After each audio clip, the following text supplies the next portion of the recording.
Welcome back. I guess today while I got time, it's not very good weather. I'm going to talk about my Mowkart, what exactly I've done to make this happen. I started building this a couple of years ago. About 3 years ago, I was scrapping for a living. Hence why everything I've got in my yard, I got scrap everywhere. Because now I have a regular job and I'm very busy and I can't get to the scrap to get rid of it. Anyway, I picked almost all of this up for scrap. The mower was off the side of the road. Didn't have an engine and had 2 front flat tires. Drug it home. I towed it home with my four-wheeler. I was doing 15 miles an hour and that poor little rear end just started smoking and caught fire. I had a bunch of grass, oil-soaked grass on top of the pulley, and I actually caught fire about a half a mile from my house. I only pulled it 2 miles. About a half a mile from my house at 15 miles an hour, damn thing caught fire.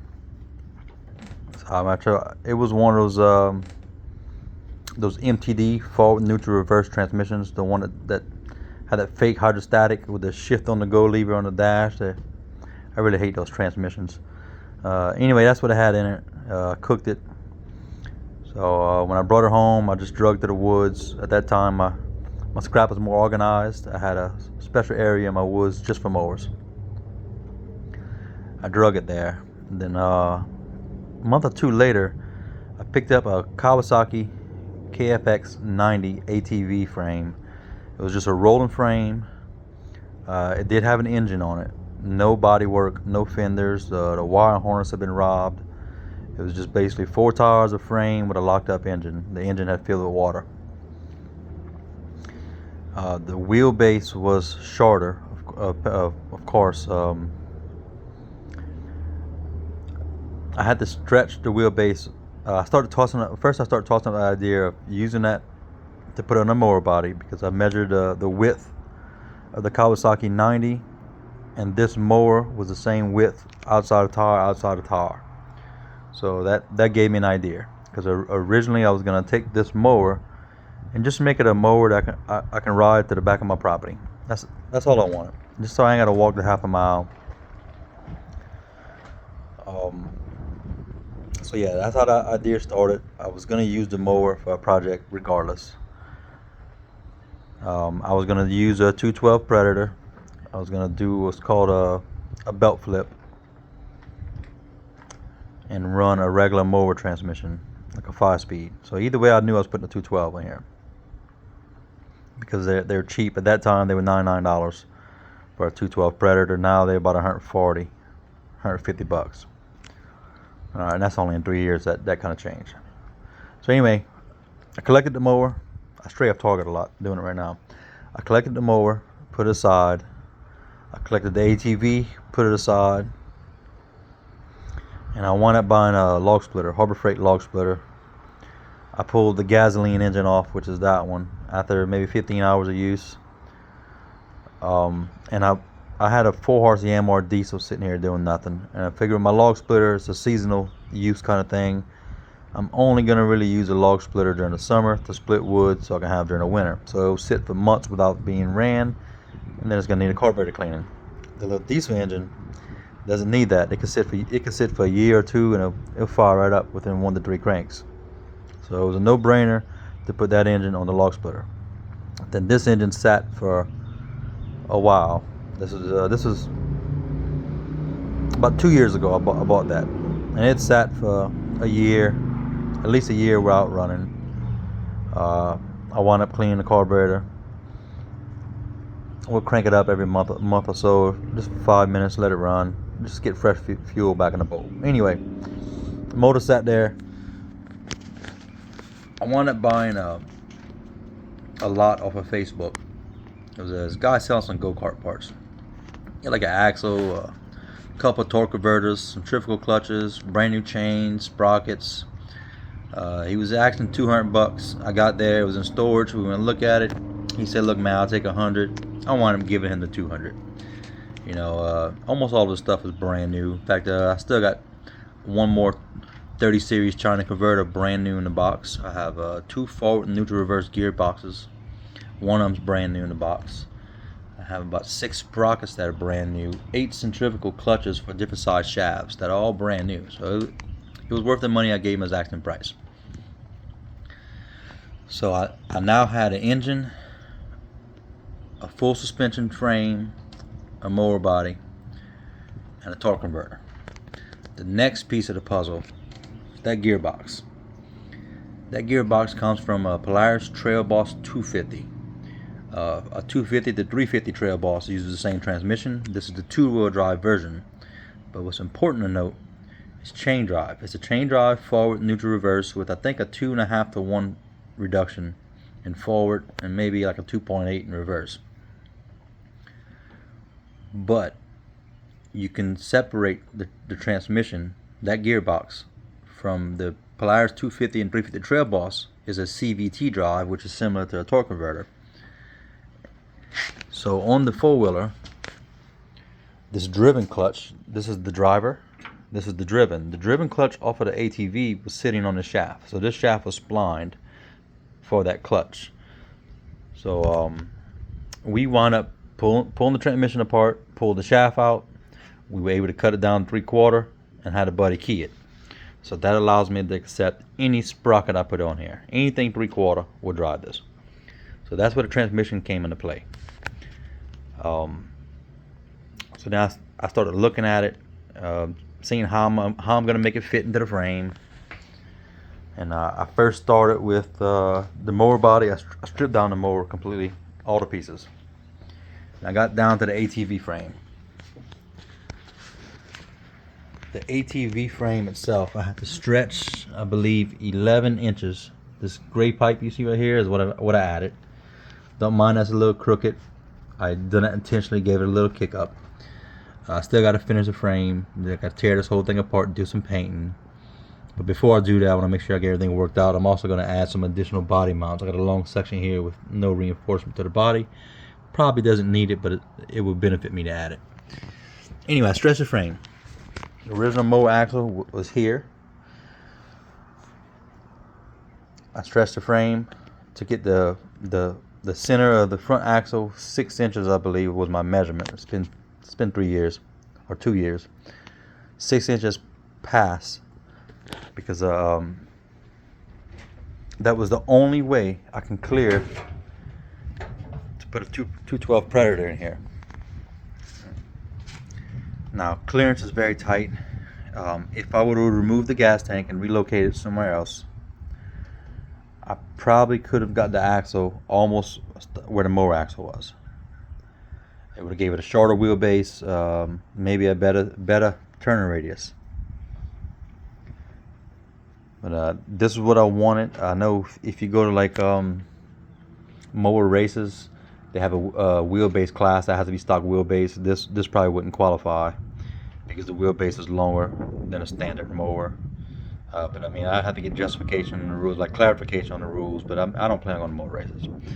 Anyway, I done what I done so I could fit this engine and leave the original gas tank, because I knew my steering was gonna come up here, so I couldn't just relocate my gas tank higher up because I needed to do my steering. The steering was a bit tricky.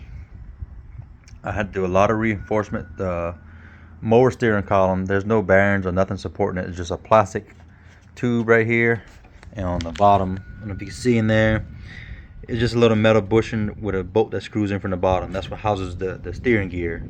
This mower had the steering set up to where it was one link would come here to the mower axle, and then had a drag link going to the other one. It was just real sloppy and crappy. They're not made for heavy duty stuff, just cutting grass. Well, anyway, to my point, that's why main reason for stretching the wheelbase was to accommodate all this that I knew I planned on building. And to get back to the steering, originally for the steering, I added some bracing structural support. All this piping is from like pressure washer frames. This is off a generator frame, bed frame. This is all scrap. The first thing I did to test, I didn't have none of the subframe on. I bought some hind joints from Amazon, cheap, really cheap ones. I think like $20 for 4 of them. I had longer rods. I had a piece of angle line crudely welded on here with these rods connected to it. And on the steering shaft, I had another piece of angle line with 2 bolts. That was my steering. It worked great. It was a little sensitive, but it worked great. But part of the reason it worked great, it had 0 play in the steering, but I didn't have nothing supporting the top of this frame. My ATV frame stopped here, with just a shaft coming up. And this block, steering block for the factory ATV, was mounted way lower. It was mounted way down here, and I had that welded on. And so whenever I would turn the wheel, this whole steering shaft would flex. The whole front of my frame was flexing. It had a really nice steering. It was very sensitive. Like you turn the steering wheel a quarter of a turn, like just like handlebars on ATV, you barely turn it and it turns a lot, which made it kind of sketchy for higher speeds. I didn't like that steering setup. Once I built the subframe and I tried to go back with the same steering, it would bind up, and I thought it was geometry. Maybe my hose wasn't right. I tried, as you can see, I've got different holes. I tried different positions. It kept binding up no matter what I did whenever I would turn. And I'm trying to think the exact reason was because I no longer had that flex. And with the original steering setup, like I said, I had flex. This was flex and bend. It had no binding issues. So I came up with another rig up. This piece right here is part of a 30 series converter. I wound up buying a golf cart for $50. It had a 212 Predator with a stage 1. They broke the torque converter. $50 guy went out of the yard. So basically the converter plate broke right here, all the way down. So that leaves me with the shaft with 2 bearings. So I wound up hacking this up a little more. I fabricated a plate, some mounts. The original shaft on the mower is a 5/8 shaft. Well, on the torque converter behind the driven pulley is a 5/8 bore number 40 sprocket that came with it. So I installed that 5/8 bore number 40 sprocket, it's 15 tooth, onto the mower steering column. Then I took my torque converter, which is also 5/8 shaft, because that's where that sprocket came from. The only sprocket I had with a 5/8 bore, because on the back side of this converter, there's not enough shaft to do anything with. It's just like a 1/8 inch thick lip. It's like a shoulder that stops the shaft from going all the way through. So behind here is a shoulder on the shaft, and it just stopped. It's a stop for the shaft. So I wound up having a sprocket from I don't know what four-wheeler it was from, but it was a sprocket that's splined to fit on an ATV. I actually grinded my torque converter shaft slightly, and I put this in my lathe, used it just to center it. I centered it, tapped it on, and I welded this sprocket to the back of that little shoulder stop on the back of the shaft. And that, with the 15 tooth, gave me a ratio of like a 1.6 to 1. I think this was a 16 tooth, 16 or 17 tooth. It gave me a 1.6 to 1. I found it was still like very responsive under speeds, so I came back, and all this was tacked on. I tried it, and I came back with a bigger 22 tooth. So I'm going from a 15 to I'm sorry, not a 15. It's a 10 tooth. A 10 tooth to a 22 giving me a 2 to 1. So 2.2 to 1. So that's my steering ratio. It's a fixed steering ratio now. Now the steering works. And I have to make my arms. This is also parts of the torque converter. I welded this bar, shaped it to fit around it. An issue I have with it, my top bearing is blown. It was blown when I got it, so I'm going to have to replace the top bearing of my torque converter. That gives me a lot of steering play.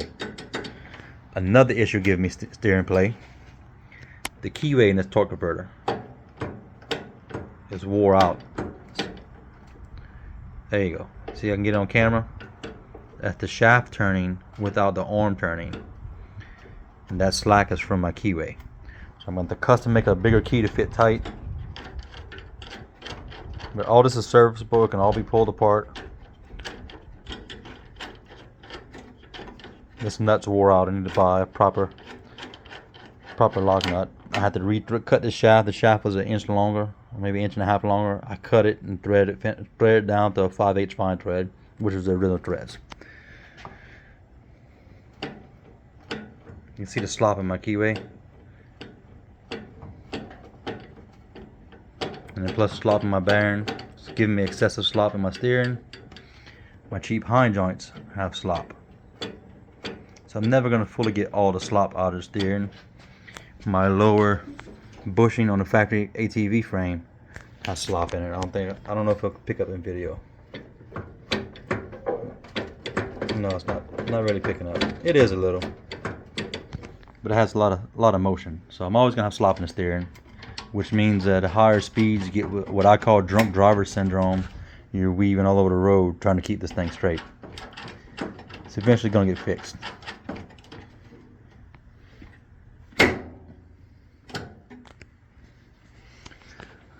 So yeah, I've done a lot of work to get the steering to work. When I built the subframe, because I had to build a subframe because this motor console is weak, it flexes and wobbles. It's now bolted through to the subframe, and the subframe also allowed me, when I put a chain drive on a steering shaft, when I would turn, the shaft would flex and bend, making my chain loose, giving me more slop in the steering that I didn't want. So I just took a pipe. I split that pipe in two. I had a pipe that fit around that 5/8 shaft with just a little bit of play in it, and I made sort of a steel, like a bearing block, to hold that shaft straight. I have one on the bottom of the sprocket, and I have one I installed on top of the sprocket, and that's easy to access. If the console comes off, with just undo the steering wheel, 3 bolts, you can pull the console off, and the subframe stays. Everything's accessible. I had less room in here when I had the exhaust. It would get hot in here with the exhaust, so I wound up making a header pipe last night, and the exhaust comes out through the bottom. It's just a standard stage 1 Predator exhaust. They're nothing fancy. It's just an exhaust pipe. Right now it's welded solid. Eventually I'm gonna run the exhaust through the frame and out the rear, but for now that's what I have.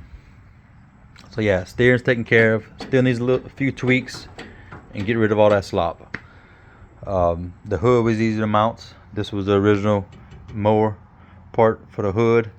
This connects to the front of the axle on the mower. The axle pivot point, I just bent this plate back to where I can have the original hood mounts welded to the ATV frame. I actually welded over my serial number sticker, which is not a big deal. I can just buy parts. There's a 08 Kawasaki KFS 90. I don't really need a serial number to buy the parts I need, because the only parts I have is suspension, ball joints, and bearings, brakes. Those parts are easy to get. It's generic for that year. It's not like I need a certain serial number to buy that part. So yeah, hood's mounted. I've done a cutaway for the tires. I'm going to fill this in. The body itself, I'm going to extend the floorboard to come up right here to block some of the mud flying on me. Got to put my torque converter cover back on. This is the front brakes for the ATV. This is actually the handlebar assembly. I just mounted it. It pulls dual cables. This is actually the brake lever. I mounted it inside my pedal. It works out good. These pedals came off an old go-kart I picked up, I think $100 a couple years ago. I've never done that to whip. I'm running a 40 or 41 chain. There's a 40 chain. I don't have a proper tensioner, so I made just an idler that keeps it tight. It works for now, but I like to put a tensioner. I'm going to build a cover to cover this. I just haven't done it yet. That's what I should be doing today instead of making a video, but I'm not doing it. The rear, oh, my machete's in there. I had to relocate the shock. The shock was on a forward angle. It made it much too soft, and as soon as I sit on it, it would bottom out. So I raked the shock back and mounted it in a lower position. And I think no, the shock's not maxed out. It's on like a second or third position of its setting. I can do a little more work on the shock for tension. The drivetrain itself. This sprocket didn't go in here. KFX 90 takes a 420 chain, The Polaris Trail Boss 250 and 350 gearbox runs like a 520. They don't make a new sprocket for it to fit a 420. I've searched, I cannot find a sprocket with a 420 chain to fit that spline count on that Polaris gearbox. So my next option was to convert over. I wind up pulling the original sprocket off of this Kawasaki.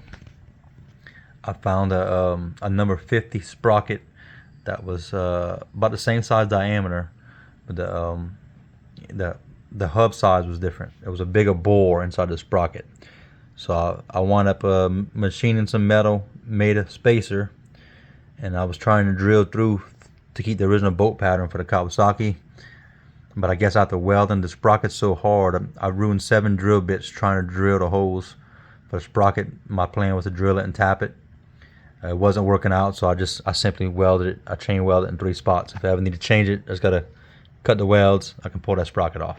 And pulling the sprocket off is easy. You unbolt this tar, this tube slides off, and then the whole sprocket slides off. So it's a quick change to swap a sprocket. Besides that, the rear end stock. This is not the factory brakes. This was I had 2 sets of disc brakes that was included in that lot I bought off of Facebook Marketplace of go-kart parts. They had 2 brake calipers. The rear brake, when you're on it, it doesn't lock up the rear end. It slows you down. But I more or less use it for a parking brake. Temporarily, I mounted the handle up here. You want brake? That's brake. It's full hydraulic, and it also has the parking brake, to where it doesn't lock it up, but it provides a lot of resistance.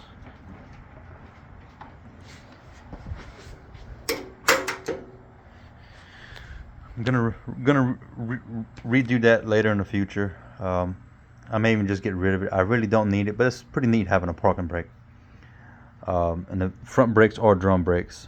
They work great. I don't have enough weight in the front, so you press the brake, the tires just lock up. I would like to get it where it doesn't lock up. I can do some more fine adjustments on the brakes, but overall I need more weight on the front end. The whole package is pretty light. It's about as heavy as a mower without a deck. I still need to shorten my gearbox handle, because when I have it in forward, sometimes I knock it out of gear with my leg. And that's reverse, neutral, forward. Throttle, it works. This cable, I don't even know what it comes from, but it had a stop, a cable stop made onto it. I want it pulling through, so I welded this stop back onto the cable. This screw holds it, and these 2 screws stops from twisting. It does its job. This is a return spring to help pull the pedal back. Again, this is a go-kart pedal.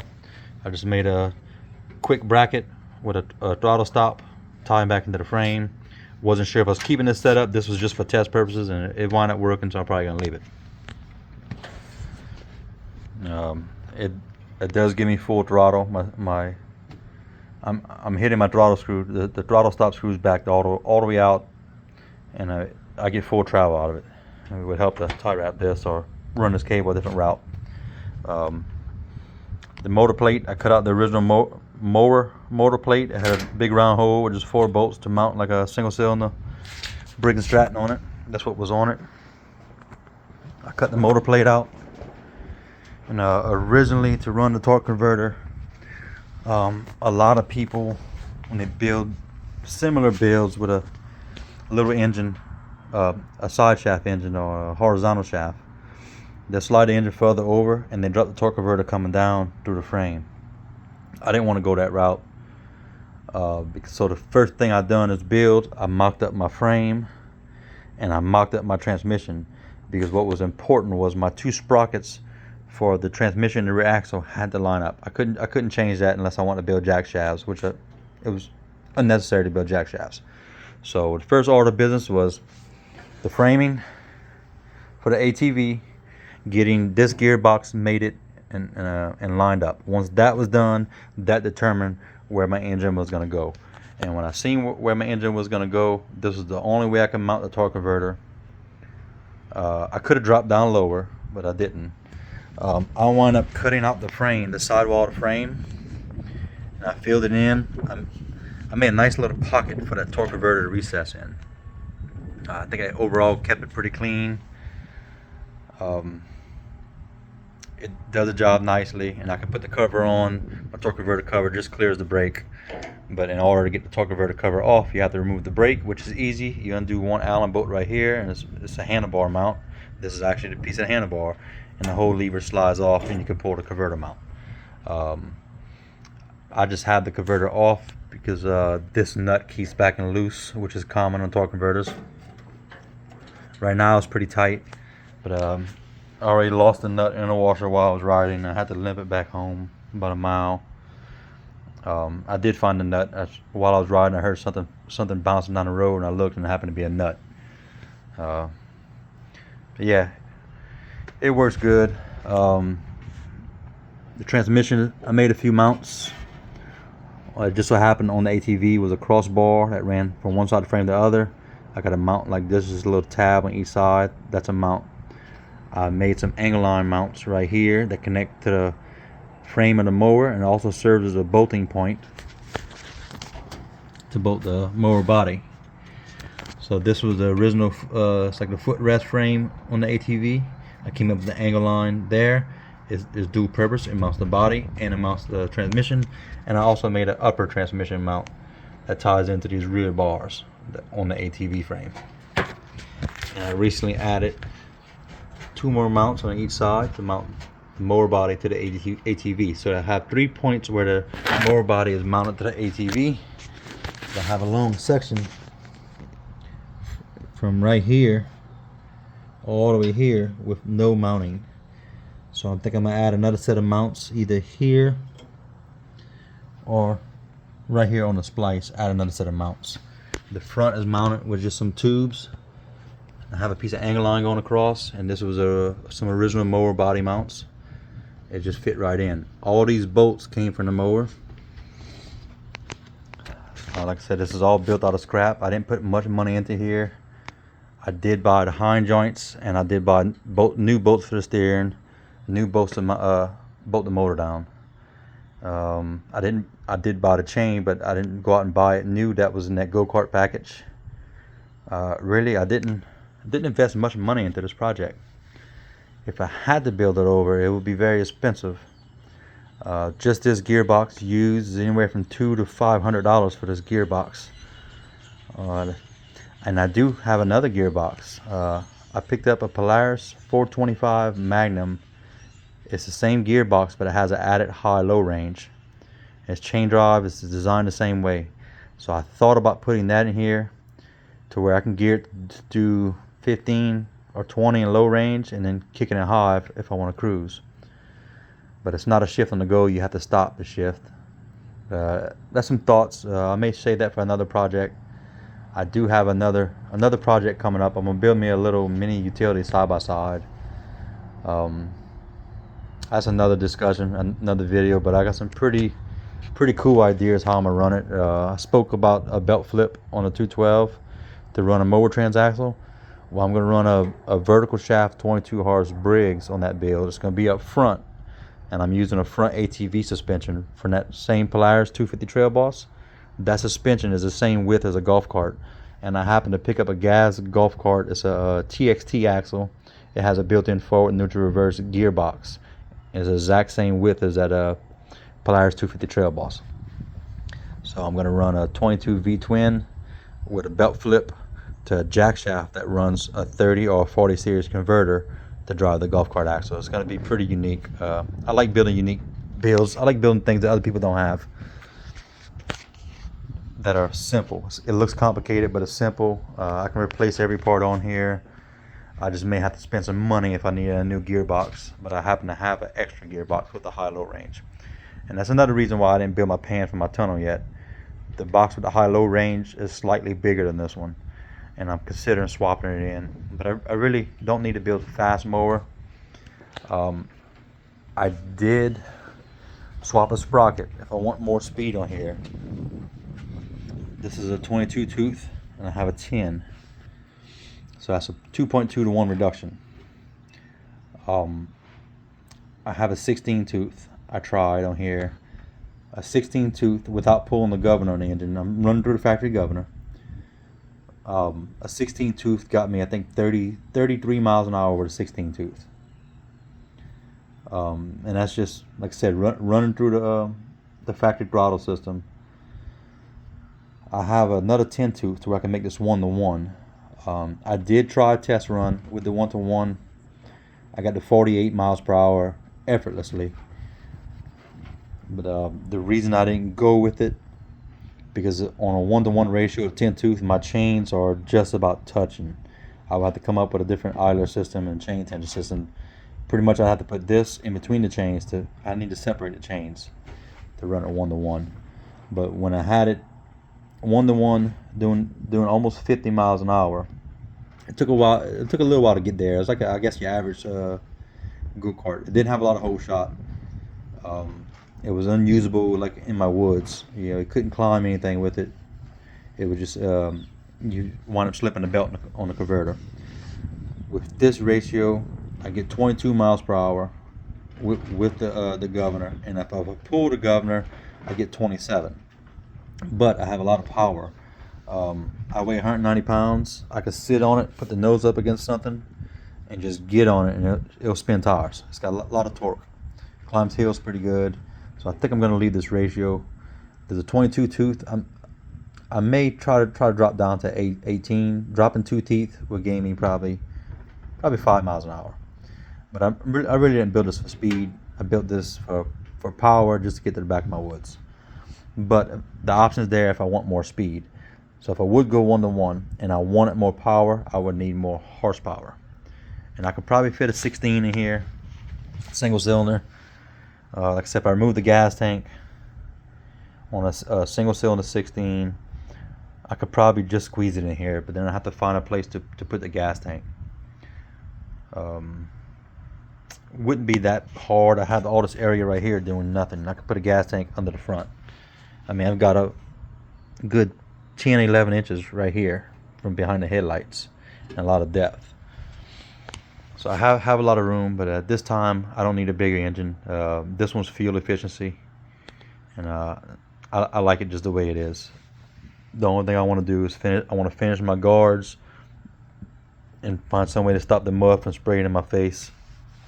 As you can see, mud sprays everywhere in this thing, and I don't ride it fast in wet conditions because I don't feel like getting covered in mud a couple times a day. Because this thing's addictive to ride. I go ride and just, I don't have very much trails. I got one trail half a mile long. That's pretty much all I have. In my area, there's no place with trails that the public can go use. But yeah, while I had this time, that's a closer, in-depth look at my Mowkart. The seat is standard. I did lower the seat height. I cut about 1.5 inches off of this bracket. The height was way up here. I dropped it to lower the seat. It also stops me from flipping the seat all the way. I got plans for this mower. I'm going to keep it for quite a while. I'm going to take care of my steering. Probably going to add a front bumper, a ATV rack on the rear, and a little trailer hitch, not to pull big trailers like utility trailers, little mower trailers. I want to find a place in a national park if they allow you to use ATVs while primitive camping. If you use ATVs on a trail, if that's the case, then I'm gonna make this a little primitive camping rig to where I can do some exploring. Kisatchie National Forest in Louisiana is mighty big. I could spend days and days of riding and never see the same place twice, and this would be a good rig for that. It's cheap on fuel. Everything's pretty much reliable on it. So I think that'd be nice to ride all day, explore, set up camp, next day do the same thing. This would be a good little mini overlanding vehicle. But I'm not certain if I'm going to do that. If I do, of course I'm going to post up on it. But thank y'all for viewing. Sorry the video's so long. Just want to give a closer look at my Mowkart. Got pretty good ground clearance. I want to say 6 to 7 inches of ground clearance. Though this is a single 8-arm suspension, which I don't like. The tires have a lot of camber, and as the suspension compresses, both tires toe in more. It's not a big deal, but if I was making this a true off-road machine, I would get a double A-arm suspension system. And these front shocks are really stiff. They're not in their lowest position. If I go lower, then my ride height drops lower. But it's a pretty smooth ride with the suspension compared to a regular mower. This thing is a Cadillac. But the suspension, see if I can compress it. You see the tires kick in as it compresses. The rear is pretty soft.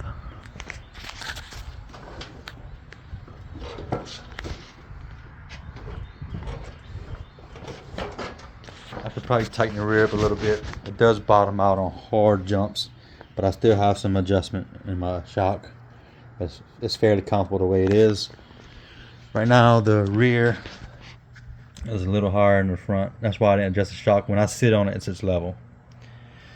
The rims too, they're also standard 8-inch rims, so mower tires will fit on here. I believe golf cart tires will fit on here, which I do have a set of golf cart tires. I may try golf cart tires.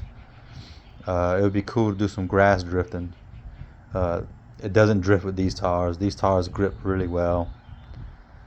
So yeah, thank y'all for viewing. Appreciate y'all. Any comments? Let me know. Besides building my guard before I lose a pants leg in the chain. I mean, I'm sure that comment's coming eventually. And I do plan on adding electric start. This is a non-Hemi 212. I did pick up a generator off the side of the road with a bad generator unit, but it does have an electric start system on it. Don't know yet if it has a charging system. Most Predator electric starts don't have charging systems, but I'll deal with that when I get to it. See y'all on the next one.